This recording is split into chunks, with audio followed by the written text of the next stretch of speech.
guys, today I want to do a lesson on quartal harmony and how you can use that in progressions and how you can study that because somebody suggested that I do a lesson on that on Instagram, and that was actually a really good idea. So quartal harmony, what is that? Normally when we construct chords, as you can see in the lessons I did on diatonic arpeggios and triads and drop two voicings, we construct the chords by stacking thirds. So in a major scale that would be something like this.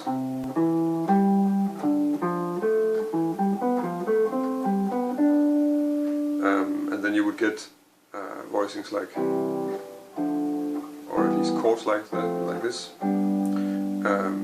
But if we leave the thirds and then instead of, so in fact when we're stacking thirds, if I go up 3 notes from the root, I get a third. If I go up 1 more to get a fourth, I will get these voicings.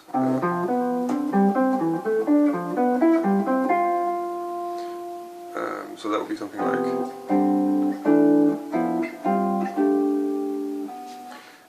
And these voicings have a certain sound. I think probably my first association with them would be a sus sound, because we're so used to like an A sus looking like this. So they sound kind of open, and it's a nice sound to move around. It's not too specific. The whole point of this is becoming more of a focus of sound, and it's more focusing on the sound of the voicings, and not so much just really conveying what harmonically is going on.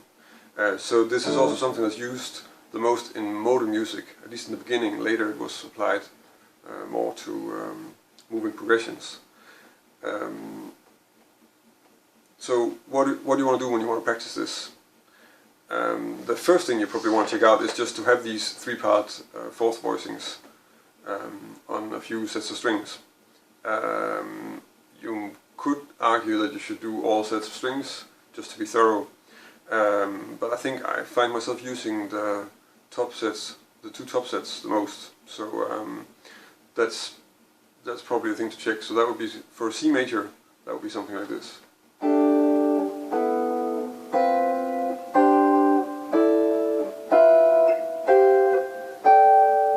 And the next set.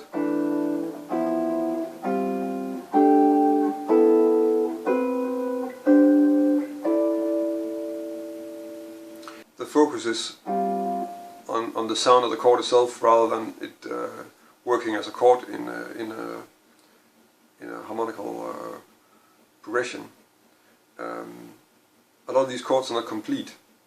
In fact, if we want to play D minor 7, there are only there's actually only this voicing that's really going to sound like a normal D minor 7. But I think when I use this, I tend to sort of take more of the voicings and put them together, and then just use the whole sound to convey it. That's also why it works well if you're on a static harmonic point. So if you want to practice this, I mean, first you need to just practice the voicings and have them in your fingers.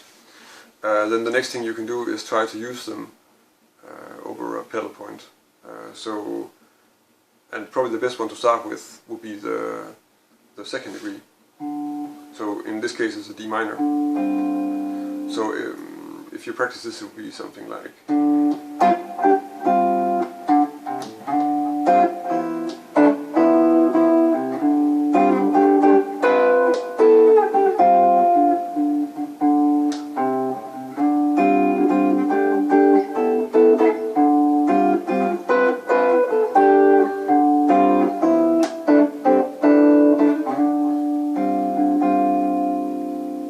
And then once you start getting an idea, like, okay, I can play small melodies with this. I mean, in fact, you're sort of improvising small melodies on one string, and then you're just putting a chord under it.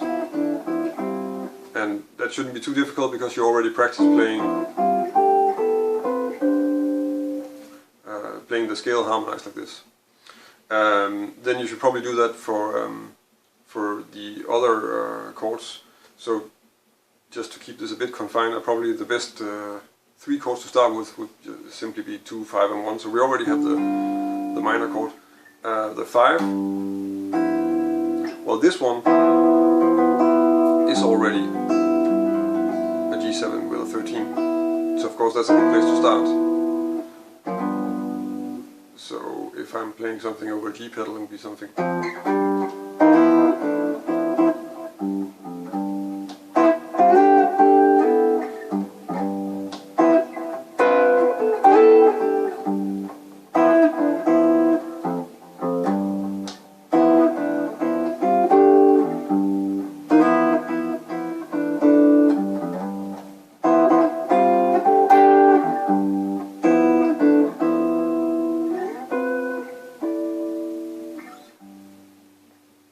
And then the last one would be on the tonic chord, so the C major 7. I think a lot of the time when people are working on quartal harmony, they'll tell you that it's easier to use a Lydian sound for the tonic chord because you have more voicings that will work.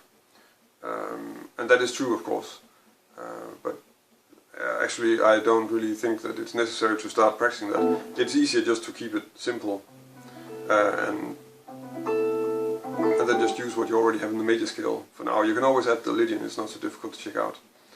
And of course this means that you can't really sort of land on voicings that has the F in it, because that's sort of an avoid note. It's not really going to sound like a C major 7 if you do that.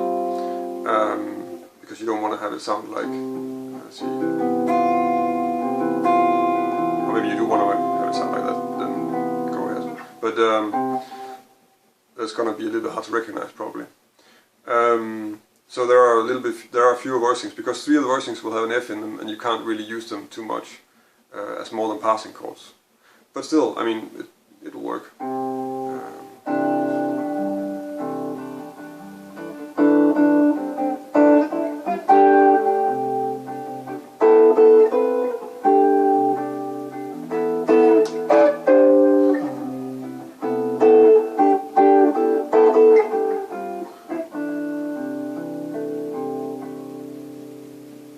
Something like that.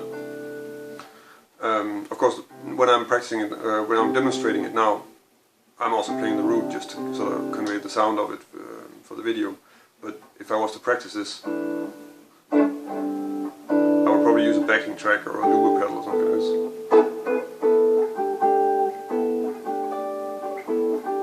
So the next thing we can look at is how to use it. So I've written out a few examples on how to play 2-5-1 progressions using these voicings. But to do that, I chose to do alto dominance. So we need to do the same for the melodic minor scale as we did for the major scale. So let's just look at that first. So if you harmonize the melodic minor scale in fourths, then you get this.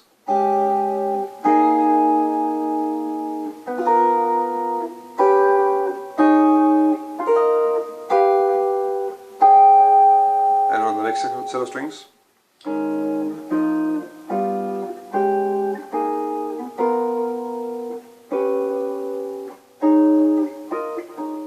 And of course the same goes here, that you should probably just try and see if you can play like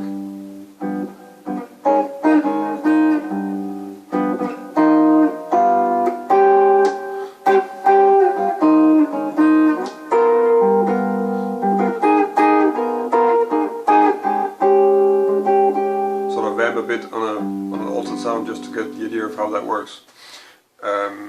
Later, when you want to do other progressions, you probably need to do the same for Lydian dominance and maybe also some other tonic minor chords and stuff like that. But now that we have that, then we can do a few examples on 2-5-1 progressions. Just to keep it simple, I just took a 2-5-1 in C. And of course, what I just demonstrated was A flat melodic minor, which is the same as G7 altered. So the first example should sound like this.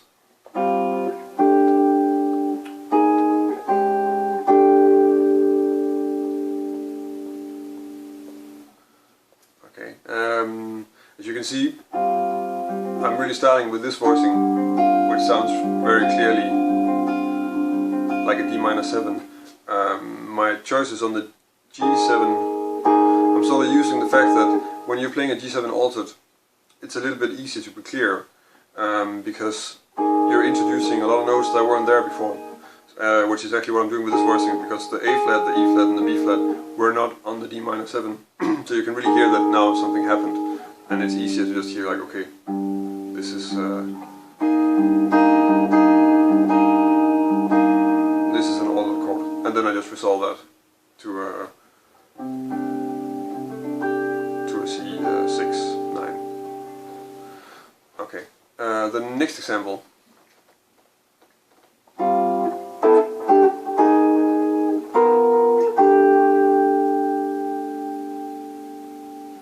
Okay, so in this example, I'm still starting really strongly with this one, just to be clear, and the same idea, introducing this to the G, that's a G7 altered. I guess that's also why I'm using the altered in this demonstration, because if you don't alter the dominant, it's very hard to hear the difference between the D and the G when the voicings are so unclear. The third example is like this.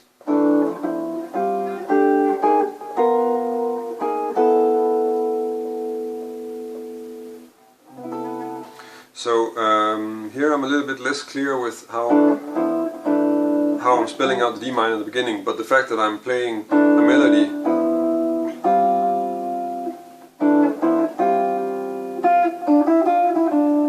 is fairly clearly giving us the D minor sound, and I think it's this thing that you're sort of using the sum of all of them. It's the same as how you can look at a riff and then from the riff look at the notes and go, well, that's that chord, because it has whatever, a major third and a seventh. And okay, so the next example. Oh yeah, what I forgot to say also, this voicing, because that is already a G7 altered. So I used that in this example and also the one before. Okay, so the next example.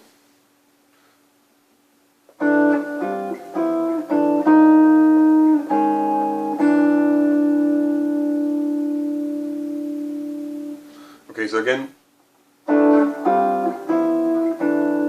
it's a small melody on the D minor, and so that the sum of the notes being played will give you a D minor 7.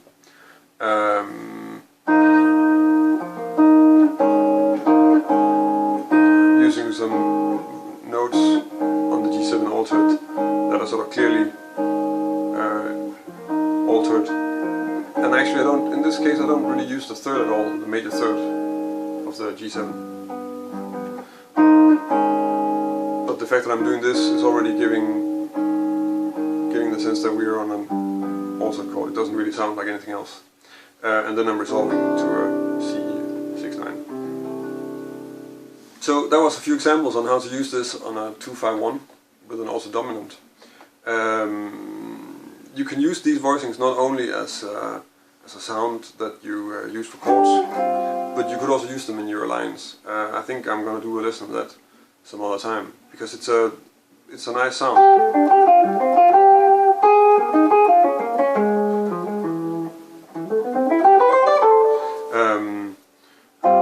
Another approach is, right now we took it from a major scale and we harmonized that. If you start building chords in pentatonic scales, you actually end up with a lot of chordal harmony.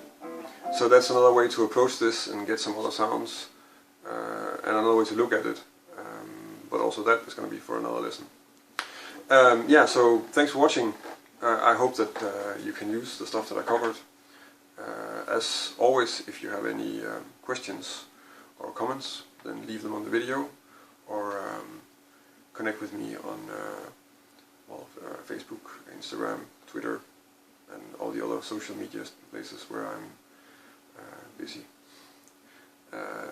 And if you like this lesson, then please subscribe to my channel, like the video, and thanks for watching.